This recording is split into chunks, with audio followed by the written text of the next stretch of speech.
Guys, welcome back to my channel. And आप लोगों को पीछे नजर आ रहा होगा, रात के 3 बज चुके हैं और मैं इस वक्त स्टोरी टाइम बनाने लगी हूँ, तो अब अल्लाह ही मुझे बचाए। But without wasting time let's start the story. तो ये वाली स्टोरी मुझे मेरी फॉलोअर ने टिकटॉक पर सेंड की और उसका नाम रिदा है। और रिदा ने कहा कि अब वो 20 सालों की है, लेकिन 7 साल पहले जब ये सीन स्टार्ट हुए उसके साथ, तब वो 13 साल की थी। जब वो 13 साल की थी तो जो उनका बेडरूम था ना, उसके अंदर वो और उसकी बहन सोती थी, बड़ी वाली। अब ये रात को देर तक उठ के कलरिंग करती रहती थी बुक्स के ऊपर और अपना कभी स्कूल की तैयारी करती थी, कभी कुछ करती थी, कभी टॉयज़ के साथ खेलती थी, जिसकी वज़ह से इसकी बड़ी बहन को गुस्सा आता था और उसने कहा अपने पेरेंट्स से कि मैं इसके साथ नहीं रहना चाहती, आप लोग मुझे मेरा अलग कमरा दें और इसको अलग कमरा दें, मतलब मैं इसके साथ रूम शेयर नहीं कर सकती।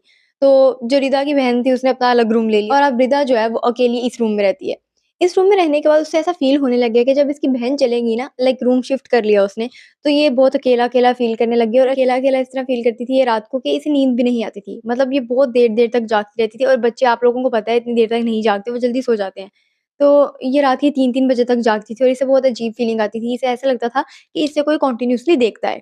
बट सीन इस तरह होते हैं कि आहिस्ता-आहिस्ता वो फ़ीलिंग ज़्यादा होती गई। इसे डेली रात को लगता था कोई-कोई इसे देखता है, लेकिन जब ये अपनी मम्मा और अपने पापा को बताती थी, वो इसे आराम से डाँट देते कि भई तुम्हें अलग रूम दे दिया, तुम उसमें रहो, तुम्हारी बहन अलग रहेगी क्योंकि उसे पढ़ना होता है और तुम उसे तंग करती हो, तो तुम अपने रूम में ही रहोगी। तो इसके बाद इसने दोबारा उनसे कहा भी नहीं कि आप लोग मुझे अलग रूम दो, मुझे अपनी बे और इसके बाद दोबारा उसने कहा भी नहीं कि मैंने अपनी बहन के साथ रहना है ये वो, ये चुप कर गई। एक रात ये अपने कमरे में सो रही होती है, 4 बजे के करीब, फ़जर की अज़ानें होने वाली थी इसके बाद। तो ये सो रही होती है तो इसे ऐसा लगता है कि इसका जो बेड है ना, उसके नीचे से किसी के साँस की आवाज़ें आ रही हैं और वो साँस की आवाज़ें तेज़ होती जा रही हैं। इसे बहुत अजीब लगता है और ये उठ के बैठती है, ठीक है? फिर ये ऐसे देखती है अपने कमरे में कि कोई है तो नहीं यहाँ पर, लेकिन कोई भी नहीं होता। फिर वो बेड के ऊपर ना ऐसे नॉक करती है, मतलब मैट्रेस के ऊपर ऐसे हाथ मारती है कि अगर कोई नीचे है वो डर के बाहर आ जाएगा, लेकिन कोई भी नहीं निकलता। तो ये इग्नोर करके दोबारा लेटती है, लेकिन ये सोई नहीं होती दोबारा। ये अब ऐसे आँखें बंद करके लेटी है, इसे दोबारा किसी के साँसें लेने की आवाज़ें आ रही हैं, बहुत तेज़-तेज़। तो ये अपने ऊपर कंबल कर लेती है और अपने हाथों को इस तरह कर लेती है, भाई अब तो मैं इस तरह करके लेट जाऊँगी और किसी को पता भी नहीं चलेगा और जो भी है वो डर के निकल जाएगा। मतलब इसे ऐसा लगता था अगर बंदा अपने ऊपर कंबल ले लेता है और अपना मुँह उसके अंदर कर लेता है तो कोई किसी को कुछ भी नहीं कह सकता और ये सारे बच्चे ही सोचते थे। अब इसी चक्कर में ना ये थोड़ा इंतज़ार करती है कि इसकी साँसों की आवाज़ें बंद हो जाएँ तो मैं सो जाऊँ। प्लीज़ सुबह जो भी है मैं अपनी मम्मा को बता दूँगी, लेकिन आज इस वक़्त ये चीज़ बंद हो जाए। लेकिन कंटीन्यूअसली वो चीज़ होती रहती है, तो फिर ये अपने दिल में ही दुआएँ माँगने लग जाती है कि सुबह होने दो, मैं मम्मा को बता दूँगी, मैं ये कर लूँगी, वो कर लूँगी और इस तरह से नींद आ जाती है और सुबह हो जाती है। अब जब सुबह होती है तो ये अपने पेरेंट्स को बताना चाहती है, लेकिन इसकी मम्मा इसकी बात नहीं सुनती क्योंकि ऑब्वियसली इसकी बहन के बोर्ड के पेपर्स आने वाले थे और अगर ये अपने पेरेंट्स को कहेगी कि मैंने उसके साथ सोना है, तो ये उसे नहीं सोने देंगे क्योंकि ये इसको डिस्टर्ब करेगी और उसकी पढ़ाई में इंटरप्शन होगी, तो इस वजह से उसके पेरेंट्स इसकी बात नहीं सुन रहे थे। अब इस रात क्या होता है कि ये दोबारा से अपने बेडरूम में सोई हुई है, लेकिन इसे पता था कि आज फिर शायद वो वाला सीन होए, तो ये इतनी परफेक्टली नहीं सोई, इसकी नींद जो है इतनी पक्की नहीं है। अब ये सो रही थी कि अचानक से इसे ऐसा लगता है कि बाहर जो इसका कमरे का दरवाज़ा खुला हुआ है और सामने ही बिल्कुल किचन है, ठीक है? तो किचन के अंदर जो टेबल है ना, डाइनिंग टेबल, उधर से आवाज़ें आ रही थी और वो आवाज़ें इसके घर वालों की नहीं लग रही थी। ऐसा लग रहा था कि कोई बाहर के लोग आए हुए हैं और ये आवाज़ें पहचान नहीं पा रही थी उनकी। तो इसने ऐसे आँखें खोल के देखा कंबल के नीचे से, तो टेबल के ऊपर 3 बूढ़ी औरतें बैठी हुई थी, मतलब चेयर्स के ऊपर। Oh my God! तो अब जब इसने उन तीनों औरतों को देखा तो इसकी जो पूरी की पूरी अटेंशन थी ना, ये उनकी तरफ चली गई और ये इस तरह उठ के बैठी और ये देख रही है कि ये लोग कौन हैं? और ये आवाज़ भी देती है अपनी मम्मा को, "मम्मा।" ये अपनी मम्मा को तो आवाज़ दे लेती है, लेकिन इसकी मम्मा को इसकी आवाज़ नहीं जाती और वो तीनों औरतें इसको देखने लग जाती हैं और उनमें से एक उठती है और उसकी शक्ल बहुत बुरी थी। अगर मुझे रेफ़रेंस पिक मिली तो मैं मेंशन कर दूँगी। और वो चल के इसके पास आने लगती है। अब वो चलती-चलती इसके पास तो आ रही है, मगर उसकी शक्ल इस तरह की है कि जैसे वो इसे खाने आ रही है। वो इतनी अजीब और गंदी डिस्गस्टिंग शक्ल बना के इसे देख रही है और बस आ रही है अंदर। तो ये ना बेड पे पीछे-पीछे हुई जाती है, मतलब पीछे उतरने के लिए पीछे वाली साइड पे जाती जा रही है और वो चीज़ जो है वो इसके पास-पास बेडरूम के अंदर आई जा रही है। अब वो चीज़ जब इसके फुल करीब हो जाती है तो ये बेड से नीचे गिरती है और बेहोश हो जाती है क्योंकि इसका जो सर होता है ना वो दीवार के ऊपर लगता है और ये बेहोश हो जाती है। अब पूरी रात ये ज़मीन पर बेड के पीछे गिरी हुई थी और कोई भी नहीं आया इसके ऊपर चेक करने। Oh my God! यार इतनी छोटी बच्ची को अकेले कमरे में छोड़ दिया है। कैसे पेरेंट्स हैं ये? I am done. ऐसे ऐसे क्या मतलब एक छोटी-सी बच्ची को तुम लोगों ने अलग कमरे में छोड़ा हुआ है। अब अगली सुबह होती है और इसकी मम्मा इसे स्कूल जाने के लिए उठाने आती हैं। अब वो पूरे कमरे में देख रही है कि उनकी बेटी किधर चलेगी और फिर वो इसको आवाज़ें देती हैं, लेकिन इनको नहीं मिलती। तो इसकी मम्मा ना बाथरूम वाली साइड पे जाती हैं जहाँ इसके बेड और बाथरूम के अंदर थोड़ी-सी जगह थी और वहाँ पर ये गिरी होती है। तो इसकी मम्मा फ़ौरन इसके पापा को आवाज़ें देती हैं, वो बुला-बुला के ऊँची-ऊँची, और फिर इसके पापा आते हैं, उठाते हैं इसे और बेड के ऊपर डालते हैं। फिर इसके हाथों को ऐसे-ऐसे करते हैं और इसे खाना देते हैं, ये जागती है, ये पानी पीती है, खाना खाती है और फिर इसे पूछते हैं इसके पापा कि रात को क्या हुआ ऐसा जो तुम्हें इतना तेज़ बुखार हो गया है और तुम्हें समझ नहीं आ रही कि तुम कैसे बेहोश हुई? तो तुम हमें सारा एक्सप्लेन करो। आगे से वो कहती है कि मुझे तो कुछ याद भी नहीं क्या हुआ। उसे सच में याद नहीं था कि क्या हुआ क्योंकि वो पूरी तरह भूल चुकी थी।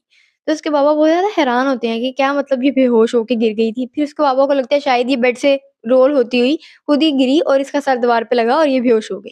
तो इसके पापा समझते हैं ओके, ओके ऐसा-वैसा कोई सीन नहीं है, ये खुद ही गिर गई, ठीक है, कोई नहीं।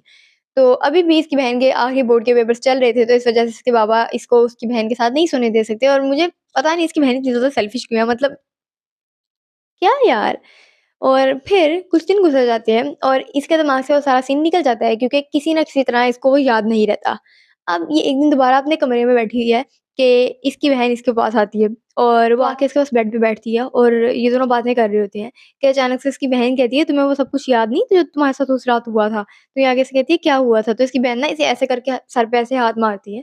तो फिर इसे वो सारी चीज़ें याद आ जाती हैं जो इसके साथ उस रात को हुई थी और इसकी जो बहन होती है उसी बूढ़ी औरत में कन्वर्ट होके इसके कमरे से बाहर निकल जाती है हँसती हुई। I need a minute of silence because what the hell is this ये क्या चल क्या रहा है ये? और इतना ज़्यादा टाइम हो चुका है। Look at this. तो जब इसकी बहन बाहर जाती है ना तो ये चीखें मारती हुई अपने मम्मा-पापा के कमरे में जाती है। मतलब वो जो औरत बन के आई थी इसकी बहन जो भी थी वो बाहर जाती है तो ये चीखें मारती है अपने पापा के कमरे में जाती है और जाके अपने मम्मा-पापा को बताती है कि मुझे याद आ गया उस रात क्या हुआ था। इसके पापा कहते हैं क्या हुआ था? फिर ये सारी बात बताती है कि उस तरह मैंने 3 औरतों को देखा तो वो यहाँ पर थी और ऐसे-ऐसे और हुआ। इसके पापा ठीक कहते है? हैं ऐसी-वैसी कोई भी बात नहीं है, तुम इग्नोर करो, ऐसा कुछ भी नहीं है, तुम इग्नोर करो, ठीक है? तो ये कहती है नहीं पापा मैंने सच में देखा, मेरी बात पे यकीन करें। तो इसके पापा कहते हैं अगर तुमने हमें ज़्यादा तंग किया ना तो हमने तो तुम्हारी खाला के घर भेज देना, वहाँ से तुम्हारा स्कूल भी नज़दीक है और फिर तुम वहाँ से स्कूल भी जाओगी और अपनी खाला के घर रहोगी। तो ये टेंशन में आ जाती है और ये वापस अपने कमरे में आ जाती है। यार ये बहुत बुरा कर रहे हैं इसके पेरेंट्स लाइक अभी तुम लोगों को एंड नहीं पता स्टोरी का, जब तुम लोगों को पता चलेगा तुम लोगों को ज़्यादा सैड फ़ील होगा। इस रात क्या होता है कि अब ये अपने कमरे में ना बहुत डर के बैठी हुई है और इसे बिल्कुल भी नींद नहीं आ रही कि ये रात को अपने ना ऐसे करके ऐसे दोनों हाथों को और कंबल ऊपर लेके ना तो बेड के साथ टेक लगा के बैठी होती है कि जब इसे अपने वॉशरूम से किसी के गाने की आवाज़ आती है। जैसे कोई औरत जो है गुनगुना रही है कुछ। तो ये उठती है और बाथरूम की लाइट ऑन करती है बाहर से, फिर वॉशरूम का दरवाज़ा खोलती है और अंदर जाती है, तो इसे शीशे के अंदर उसी औरत की शक्ल नज़र आती है, जो वहाँ पर थी और किसी न किसी तरह ना कोई चीज़ इसे ऐसे पीछे से आके मैं आप लोगों को वो वाली सिचुएशन करके दिखाती हूँ। ऐसे करके पकड़ती है कोई चीज़ इसे और पीछे की तरफ खींचती है और इसकी गर्दन का ना कड़ाका निकलता है लाइक अ क्रैक, क्लिक होती है गर्दन और फिर ये बेहोश हो जाती है। अब वॉशरूम में ये पूरी रात पड़ी हुई है और इसकी मम्मा सुबह से स्कूल के लिए उठाने आती हैं और फिर वो देखती हैं कि ये वॉशरूम में बेहोश हुई है। इस बार इसकी मम्मा को ना बहुत ज़्यादा कंसर्निंग लगता है कि सब कुछ क्या हो रहा है और ये सब कुछ कैसे हो रहा है। तो इसकी मम्मा इसे उठाती हैं और फिर इसे पूछती हैं कि क्या हुआ? और इस बार ये बोल नहीं पा रही थी। गाइज़ ओह माय ये क्या है? इसने कहा कि उस सीन के बाद इसकी बोलने की सलाहियत खत्म हो गई। ये अब बोल नहीं पाती, जैसे हम लोग बोल रहे हैं ना, ये ऐसे बोल नहीं पाती। क्या? और इसने मुझे मैसेज टाइप करके सेंड किया ईमेल के ऊपर and I am so shocked कि यार मुझे समझ नहीं आ रही मैं स्टोरी का क्या आप लोगों को बताऊँ। ये बोल नहीं पाती अब। आई थिंक इसकी बोलने की सलाहियत उस चीज़ ने इसलिए ली थी क्योंकि जब पहली बार इसे भूला था ना सब कुछ, तो वो किसी वजह से ही भूला था। लेकिन फिर इसे याद आ गया और इसे अपने घरवालों को बता दिया और दूसरी बार उस चीज़ ने इसकी आवाज़ ही खींच ली ताकि ये किसी को भी कुछ ना बता सके। और रिज़ा ने कहा कि अब बहुत टाइम हो गया है और 7-8 साल गुज़र चुके हैं लेकिन कहीं से भी इसकी आवाज़ ठीक नहीं हो पाई और अब ये बोल नहीं सकती। So yeah guys, that was the whole story. I hope you guys like the story and if you do like the story then follow, like and comment if you want to और TikTok पे जाके बाकी stories भी सुन लो but इस story ने मुझे बहुत ज़्यादा सैड किया है एंड आई डोंट नो कि अब मैं इसे रिकवर कैसे होंगी। बिकॉज़ मैं तो स्टोरी को फ़न के लिए सुनती हूँ और फ़न के लिए सुनाती हूँ आप लोगों को बट ये वाला सीन मुझे समझ नहीं आ रहा है ये क्या है भाई। I hope you get well soon and guys अपना बहुत ज़्यादा ख्याल रखो। Till next story by.